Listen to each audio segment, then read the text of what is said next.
Hi all, hope you're all good. Kieran here again. Okay, this is a response video to the LudditeReturns, who did a video which was, I think, called his 10 favorite films. Let me check it out. 10 greatest films of all time, in fact, on his videos on YouTube. Hi LudditeReturns, I've been watching your channel for a while. Been watching your anti-natalist baiting. Somebody started drilling in the building just after I start up my camera. Wonderful. Okay, maybe it stopped. Okay, yeah, I've enjoyed your anti-natalist baiting. Actually, I find your videos pretty hard to understand, but I'm sticking with you anyway. But one video I did understand was this video about top 10 films. I'm a bit of a sucker for top 10 lists of top 10 films. I have created a playlist of my top 10 films, but I've never actually made a video of my top 10 films. Anyway, here I don't intend to give you my top 10 films, or at least actually to show where I'm coming from, I'll rattle off my top 3. My favourite film of all time is The Matrix. My second favourite film of all time is Watchmen. And my third favourite film of all time is American Beauty. So that gives you some idea where I'm coming from. Yeah, I thought I'd review your list because I kind of differ with you in quite a big way. I do have a little rule in my vlogging that I try not to be negative, especially negative about art, because it is really a matter of taste. So you see a lot of people in comment sections like slagging each other off. Pure taste thing, which is pretty futile. However, with this I'll make an exception because I think we can have a fun discussion about this stuff. And with films, it isn't entirely taste, is it? Because I think there is obviously intellectual content in films. Now, I noticed from your list of your top 10 that you've really gone for what I see as kind of the critics' favourites. It's not precisely the critics' sort of top 10 of all time, but you're really not too different in taste from the critics in my book. And I have a little bit of a beef with the critics, and therefore with you, about the kind of films you're choosing here. To be clear, some of your top 10, I think I share like the belief that they are classics. Pulp Fiction is in my top 10, and I can't remember all of them now. Amadeus I think is a great film. Blue Velvet, I think is a great film. I really love those films.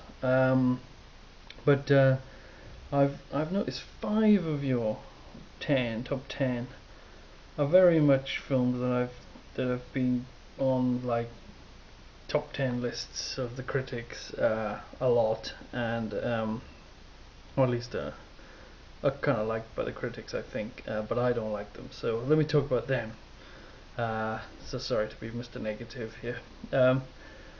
Ones I'm talking about are Dr Strangelove, Taxi Driver, No Country for Old Men, Apocalypse Now, and The Godfather. So I've already been rambling for 4 minutes, so this is destined to overrun a bit. I try to do my videos, make my videos brief, like under 10 minutes. We'll see how this goes. Strangelove, to be fair, I shouldn't slag off too badly because I haven't actually seen the film. I think I caught the last half an hour when I was a kid, but I already think that it isn't a good film. Main reason is I think it's supposed to be a comedy, and I didn't laugh at all.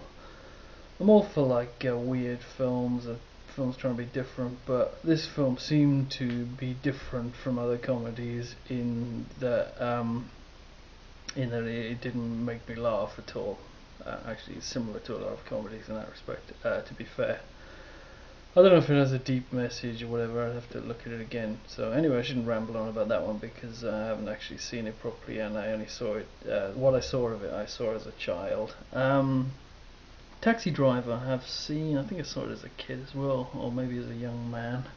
Um, yeah, I found it pretty boring. I don't really see the point in following this guy around. Obviously there's not much dialogue. He's just following this loner.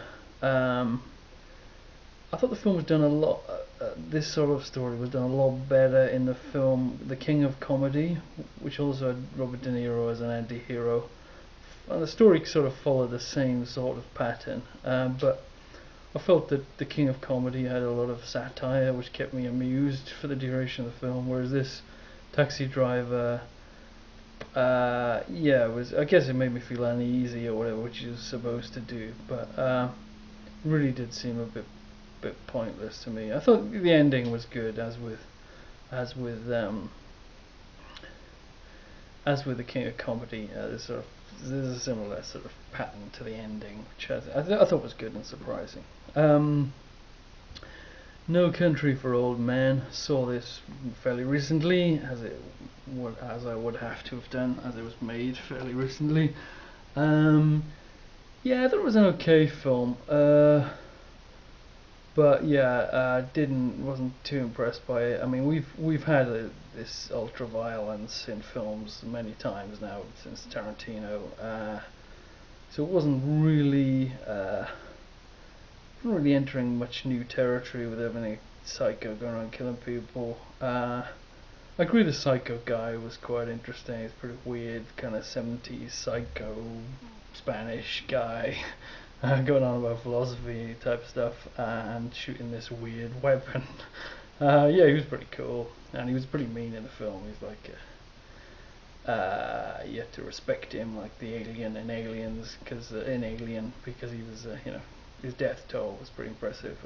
His hardness, his toughness was pretty cool. But I thought it was fairly boring as well. It's obviously a bit of a conservative kind of film. There's kind of some sort of conservative message going on to do with. The film really meanders at the end. A special mention for the poverty of quality towards the end of the film.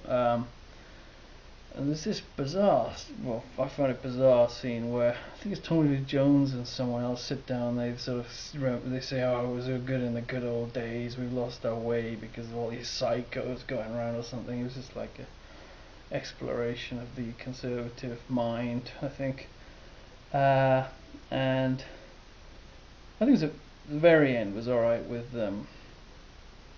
Psycho Guy, but there's this bit near the end where one of the main characters dies, and he for some reason dies off screen. I don't know what the Coens were trying to do with that. They were trying to do a Tarantino with his classic Reservoir Dogs heist being off screen, but it just really just didn't work. It was just like, what, is this guy dead? I just thought that was bizarre. Whereas with Tarantino, it was super cool because it kind of happened during the title credits, and it just seemed to somehow work. Okay, Apocalypse Now. Yeah, I've seen this more than once, I think. Massively overrated film. If I can talk about taste as if it's fact, which I shouldn't do. Yeah, I mean, notable again the ending. I don't know what they were trying to do with that. Actually, I do know because I saw a documentary about the making of the film, and they had no idea what they were doing. I think the makers of the film. We meet Brando at the end, and instead of something good happening or exciting, he just rambles, and it's pretty much the actor rambling for about 2 minutes about I don't know what. It's nothing remotely profound, as far as I could see. Also, this horrible thing where you see an animal getting killed, and that's a real film of an animal getting killed. That's horrific. There were some things I thought were good about the film. There was this bit where they gunned down this family on a boat, which was I shouldn't say it's good, but I thought it was poignant or something. And there was some good sort of cinematography, especially towards the beginning with the cool music, and helicopters and jungle on fire and stuff. Thought that was all pretty cool, some coolness going on, but it was very much superseded as a film by the film Platoon. In my book, that was a proper anti-war film. It had a much better story. Also, Apocalypse Now is not original at all. It was very much taken from the book Heart of Darkness, I believe, and this other film, also inspired by Heart of Darkness, called Aguirre, Wrath of God, which is also not a very good film in my view. Last but not least, I don't know if I should say that. Yeah, not least maybe. I'm not sure what's least on this list of 5, but anyway, The Godfather.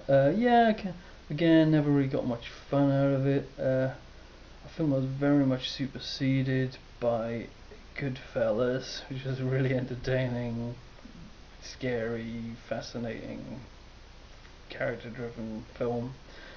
Godfather, yeah, I had no real interest in this main character guy and his rise to mafia prominence. Yeah, he was a horrible person, and everyone in the film was pretty horrible. I guess maybe that's the point of the film. I think a lot of people watched it sort of got off on this stuff. But yeah, I thought it was pretty boring. Can't remember much that happened in it, which sort of sign as it was boring for me. And there's some bit where he shoots some bloke in the neck that was quite memorable. But also Brando's performance I thought was unintentionally funny. Really didn't get anything good from that. So sorry to slag off your well-loved films. Sort of just a matter of taste, and feel free to slag off Watchmen or I should do a proper top 10 film video like you've done. So a slight mention that I think in your review you're kind of teasing out philosophy from them, but you don't really say, "Oh, I really enjoyed the film." Whereas for me, it's more like I enjoyed the film rather than there was some deep philosophy involved. I don't know if you're really saying that the philosophy type stuff, like you're saying in one of the films, is Nietzschean and another one's like Freudian. Whether that's really why you enjoyed the film. I can imagine you could have a film that's pretty boring and has some great philosophy in it, which you might not enjoy too much anyway. Anyway, Luddite returns. Keep up the great work, and talk to you soon. All the best.